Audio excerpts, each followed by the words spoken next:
دوستان عزیزم درود و مهر. امروز میخوام یکی از خوش‌عطرترین غذای هندی رو درست کنیم. یه پلو مخلوط که ترکیب ادویه‌ها در هر مرحله عطر و طعمش رو خاص‌تر میکنه. اگه دوست دارین بدونین چطوری همین چند ماده ساده کنار هم چنین نتیجه میسازن، تا پایان ویدیو همراه من باشید.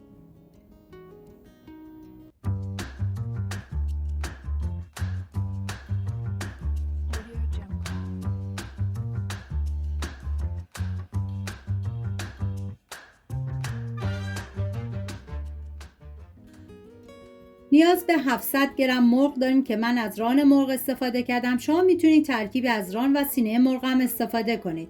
مرغ‌ها رو میریزم داخل یه ظرف. ادویه‌ها شامل پودر تخم گشنیز، زردچوبه، نمک، فلفل سیاه، ادویه کاری و پاپریکا هستش. 5 قاشق غذاخوری ماستم میریزم که شما از هر نوع ماستی که دوست داشتین میتونین استفاده کنید. حالا همه مواد رو با هم دیگه ترکیب میکنم. من برای این غذا در 2 مرحله از زعفرانم استفاده کردم، ولی زعفران تو دستور تهیه غذای اصلی نبود، پس قابل حذفه. ولی به نظر من اگه استفاده بکنید طعم غذا رو فوق العاده خوشمزه تر میکنه.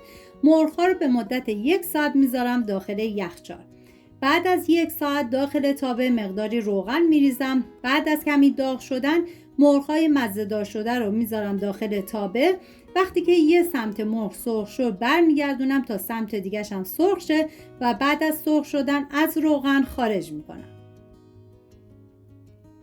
نیاز به 2 عدد سیب زمینی دارین که من به صورت مکعبی خورد کردم، ولی شما به هر اندازه و مدلی که دوست دارین میتونین خورد کنین. کاملا سلیقه‌ای هستش. داخل تابه مقداری روغن میریزم. بعد از داغ شدن سیب زمینی خورد شده رو میریزم و میذارم تا کمی سرخ بشه.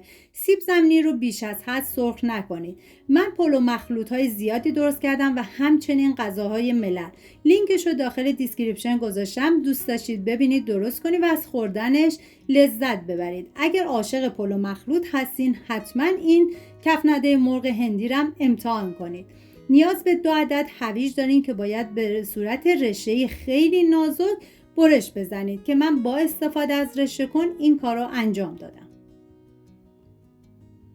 بعد از اینکه سیب زمینی رو از تابه خارج کردم هویج خورد شده رو میریزم، هم میزنم و بعد سر تابه رو میذارم به مدت 5 دقیقه با حرارت خیلی کم تا هویج کمی نرم بشه و بعد سرخ بشه. توی این فاصله میریم سراغ پیاز. نیاز به 5 عدد پیاز کوچیک داریم که من به صورت خلالی خورد میکنم. این غذا برای 4 نفر در نظر گرفته شده. شما بر اساس تعداد نفرات مواد رو کم یا زیاد کنید. من اندازه ها رو هم در طول ویدیو میگم، هم داخل دیسکریپشن نوشتم. بعد از 5 دقیقه هویج ها رو از روغن خارج میکنم و مقداری از روغن رو برمیدارم و حالا پیاز ریز شده رو میریزم داخل تابه، هم میزنم زمان میدم تا پیاز طلایی بشه.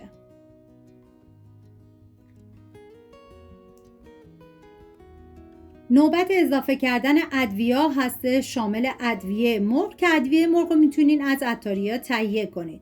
پودر تخم گشنیز، نمک، فلفل سیاه و زردچوبه هستش. ببینید پودر دارچین و پودر سیرم برای این غذا باید استفاده کنید، ولی من چون سلیقم نبود حذف کردم. بعد از اینکه ادویه ها تف خوردن حالا باید مرغ‌های سرخ شده رو بذارید داخل تابه همراه با 2 عدد فلفل قلمی تند. من مقداری زعفرانم ریختم که قابل حذفه و 1 لیوان نصفی آب جوش میریزم. زمان میدم تا مرغ بپزه.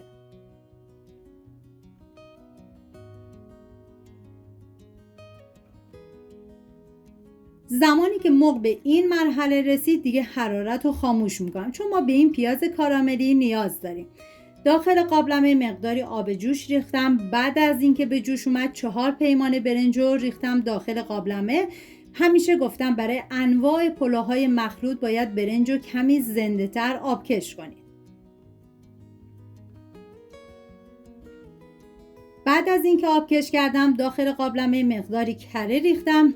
تدیگ مورد نظرتون هر چی که هست بذارید. من از سیب زمینی استفاده کردم. لایه اول برنج میریزم و بعد مرغ. روی مرغم سیب زمینی های سرخ شده، لایه بعدی برنج و در آخر پیاز کاراملی همراه با هویج سرخ شده میذارم به مدت 1 ساعت و 15 دقیقه دم بکشه.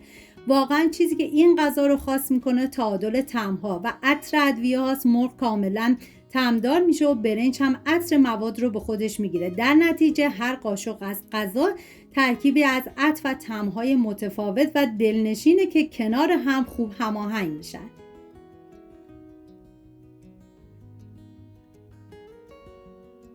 و حالا زمان میدم تا برنج دم بکشه. اینم از غذای هندی خوش‌عطر و خوشمزه‌مون. امیدوارم از دیدن مراحل پخت لذت برده باشین. اگر این دستور رو امتحان کردین حتما نظرتون رو برام بنویسید و بگین تجربتون چطور بوده. ممنون که تا پایان ویدیو همراه من بودین. امیدوارم درست کنین و در کنار خانواده از خوردنش لذت ببرید.